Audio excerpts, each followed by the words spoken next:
Der Amira Farahnas alias Doktif, resmi ditetapkan sebagai tersangka dalam kasus dugaan pencemaran nama baik terhadap Dr. Richard Lee. Penetapan dilakukan oleh Polres Metro Jakarta Selatan terkait unggahan media sosial Doktif yang menyebut klinik milik Richard Lee di Palembang tidak memiliki surat izin praktik SEP.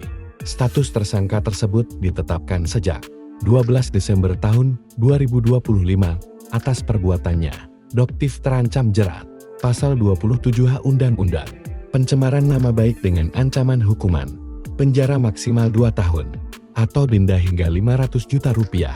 Praktisi hukum menegaskan penerapan pasal ini harus memenuhi unsur hukum yang jelas.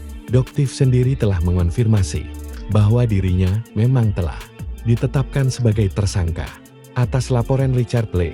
Kasus ini menandai babak baru dalam perjalanan hukum Doktif yang selama ini dikenal publik sebagai sosok dokter yang aktif membongkar dugaan produk skincare ilegal di media sosial.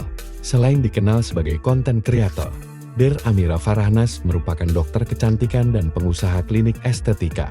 Ia kerap menarik perhatian publik melalui konten uji laboratorium produk skincare.